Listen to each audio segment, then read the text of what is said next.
A sideline 90-90 hip shift, coordinating your oblique lift.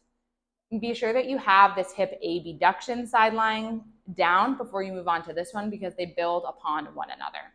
Grab a blanket if you need support under your obliques, otherwise you can do it without. I'll come down to the floor having a ball with my feet angled at the wall. Again, this blanket underneath the ribs can be really nice to help you maintain the sense of oblique ascent. I will remove this blanket because it's not helpful for me personally, but know that that is a great tool. Laying down on your side, I like to rest my head on my bicep. You can also rest your head on the blankie if that doesn't work well for you. Placing the feet firmly on the wall, place the ball between your knees. Now, thank God, right? This leg can rest. Take a minute there to feel the difference between these obliques dropping and this hip hiking. That's what happens, and that's what we're working against. Instead, you're going to have a sense of length in both waists, and your top hip will drag towards the wall. From there, squeeze into the ball. Now, you won't get the same amount of hip work here, but the idea is the same in that you're not collapsing down. Watch how my buttock and sort of abdomen just collapsed. I still have a sense of spaciousness here in the pelvis. From here, squeezing the ball, I'm going to imagine that there's a stake going through my hips and they're going to stay stacked on top of each other. I'm not going to rock forward and back from the pelvis.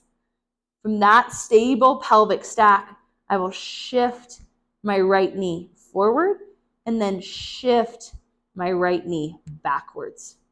I'm getting work here in this upper, inner groin, as well as work in this outer thigh.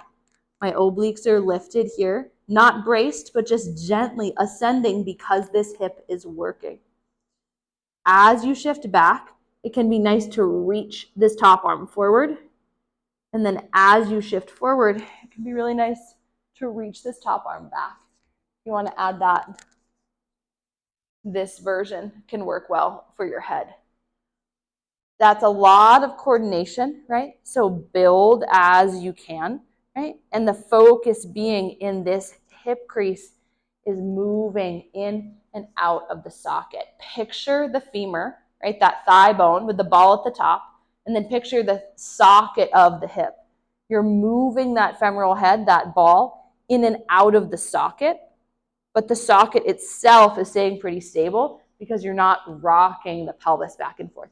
Last rep here, you're reaching forward, squeezing the ball, and then you're reaching across the body as you retract the hip, squeezing the ball. Oh, it feels amazing. Notice here, I'm tending to hike.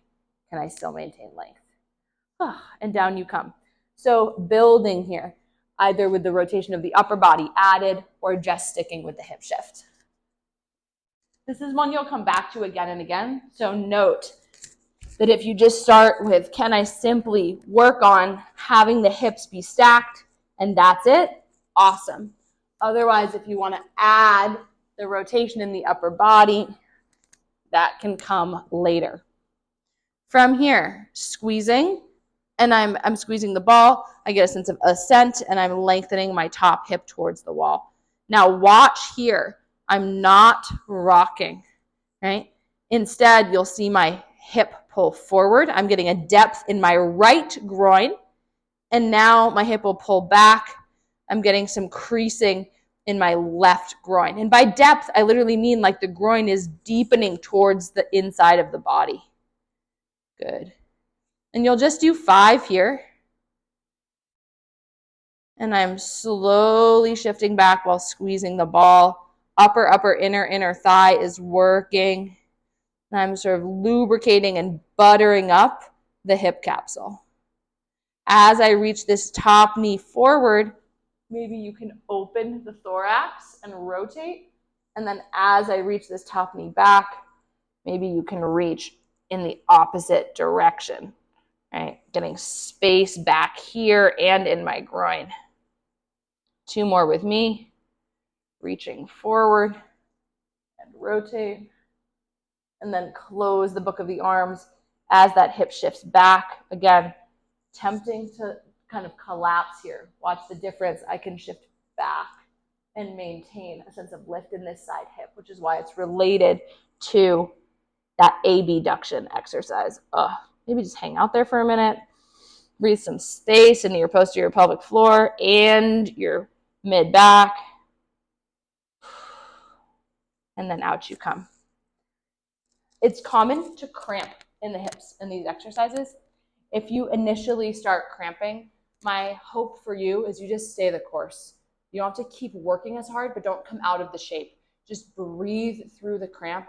Almost every time they soften in a matter of seconds, right? And that's really helping these muscles learn to move in a new way.